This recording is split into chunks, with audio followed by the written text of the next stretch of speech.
Videos देखने के लिए सब्सक्राइब करें जनसत्ता.com, बेल आइकन दबाकर पाएं लेटेस्ट नोटिफिकेशन। भारत में कोरोना वायरस इन दिनों काफी तेजी से फैल रहा है। इस बीच पूरी दुनिया की निगाहें आने वाले वैक्सीन पर टिकी हुई है।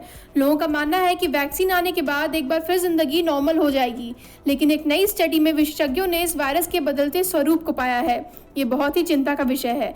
अगर ये वायरस बार बार अपना स्वभाव बदलता रहा तो वैक्सीन के असर में भी फर्क आ जाएगा और संभव तो ये भी है कि वैक्सीन भी इसके संक्रमण को रोक ना सके। तो आइए जानते हैं इस रिपोर्ट में कि आखिर क्यों बदल रहा है कोरोना वायरस बार बार अपना स्वरूप। दरअसल एक मेडिकल जर्नल में प्रकाशित रिपोर्ट के मुताबिक SARS-CoV-2 वायरस, जो कि कोविड-19 का कारण बनता है, इसके स्पाइक प्रोटीन में कई परिवर्तन हुए हैं। यही प्रोटीन है जो वायरस को मानव कोशिकाओं में घुसपैठ करने की क्षमता देता है। एक बार जब यह शरीर के अंदर प्रवेश कर लेता है तो ये वहां संक्रमण फैलाना शुरू कर देता है, जिससे तमाम तरह की शरीर में दिक्कतें पैदा होने लगती हैं। जर्नल ऑफ लेबोरेटरी फिजिशियन में छपी इस रिपोर्ट के अनुसार 1325 जीनोम, 1604 स्पाइक प्रोटीन और 279 आंशिक स्पाइक प्रोटीन के विश्लेषण पर आधारित है। इन जांच नमूनों को 1 मई तक अमेरिका के national centre for biotechnology information यानी NCBI में रखा गया और वहीं पर इस पर रिसर्च किया गया है। अध्ययन के प्रमुख लेखक डॉक्टर सरमन सिंह ने कहा कि उन्हें स्पाइक प्रोटीन यानी SARS-CoV-2 में 12 म्यूटेशन मिले हैं, जिनमें से 6 नोवेल म्यूटेशन थे। इंडियन स्ट्रेन वायरस के संक्रमण में भी आनुवांशिक परिवर्तन पाया गया है।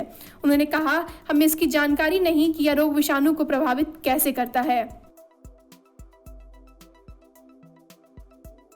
बता दें कि कोरोना पर रिसर्च कर रहे विशेषज्ञों का मानना है कि अमेरिका से SARS-CoV-2 के जीनोम में निकाले गए स्पाइक प्रोटीन में अधिकतम आनुवांशिक परिवर्तन देखा गया है।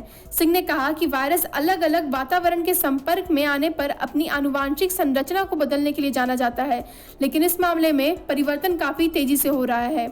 हमें यकीन नहीं है कि यह बीमारी फैलने पर लोगों पर क्या असर होगा।